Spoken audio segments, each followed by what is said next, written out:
When I was in sixth grade, we had a choir. We went to a very small school in sixth grade, and we had this choir, and I was in it and loved it. And Mrs. Toth, during a session, one of my teachers, told me not to sing so loud. Give other people a chance to sing. Then, in another session, Mr. Nichols said the same thing. Wow, that message has stayed with me for a very long time. And it has, early on in my singing career, really caused performance anxiety. Hey, I'm Crystal from Peak Music and MySingingCoach.com. And I'm going to talk to you today about ways that you might be able to start to deal with your performance anxiety. And if you stick around to the very end, I'm going to give you a really cool bonus tip. But before we get started, would you please just press that like button and hit that subscribe button if you're on YouTube? We'd really appreciate it, and I promise we're going to have more great content coming. Let's talk about some ways that we can begin to combat stage fright. And it's a process. You don't just do one thing and it's gone.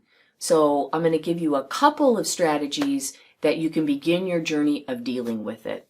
The first step is awareness, and particularly awareness of our thoughts and awareness of where we're carrying tension in our body. But I'm going to start with thoughts. You know, most of us aren't even aware of the critical monologue that's going on in our heads. And our minds really are meant to think, and they do a great job of thinking, and they typically don't stop thinking. But sometimes those thoughts can be really negative, and you get into a downward spiral. And so I want to ask you a question.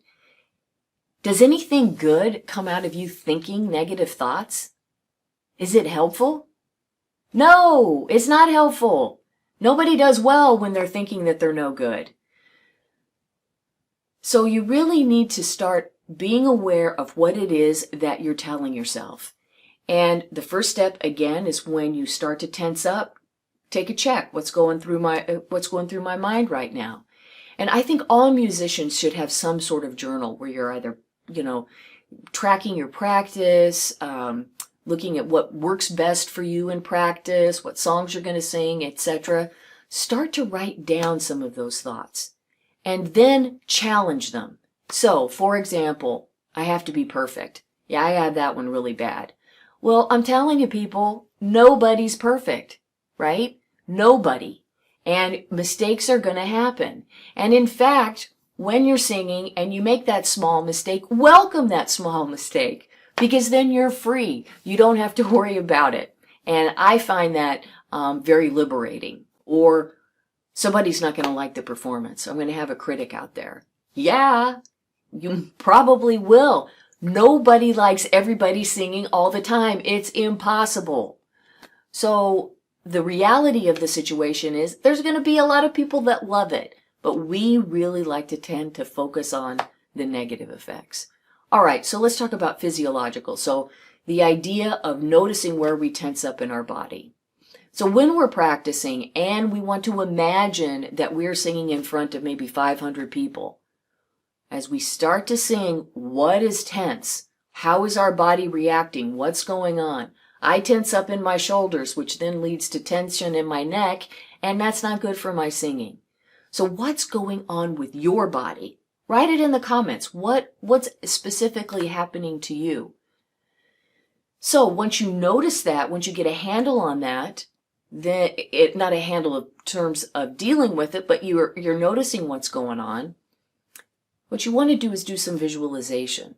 So you want to lay down, get comfortable, and imagine that you're singing in front of 1,000 people or 500 people or whatever it is, or just at a bar. It doesn't matter, whatever works for you, wherever you get that fright. And then, really visualize it. Like, you see the other musicians, you see the lights, you see the people, you see the empty seats, you see who's paying attention or not paying attention, etc. So you walk out on stage, you get in front of that microphone, and you imagine and visualize that you are relaxed, that my shoulders are relaxed, and that my neck is relaxed. The more you visualize that, the more likely it's going to happen in person, in real life. All right, here's the bonus tip, and it's a good one. But first, you know what I'm going to say. Please like us, and please subscribe to our YouTube channel.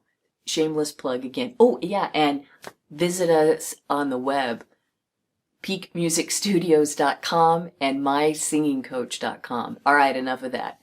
We had a student here in the studio who had a lot of performance anxiety. He never performed in front of people. We had a show coming up, and he was really nervous about it. I mean, he had a lot of anxiety, and he was talking to his mentor about that. And the mentor said something I think that was really profound. Are you sure this might not be partly excitement for performing? So you're framing it as, I'm scared and anxious, but interestingly enough, some of the physiological reactions for anxiety are the same for excitement. So he was able to reframe it in terms of, yeah, I'm nervous, but I'm excited about this. I'm a little nervous, but I'm super excited about this. And he did really well. And so if we're just able to think about it in a little bit of a different way, we all need some anxiety, some stress to motivate us to do good. So let's get our performance anxiety to work for us and not against us. All right, I really appreciate you watching. Thank you so much. And there will be more techniques coming soon to help you deal with performance anxiety.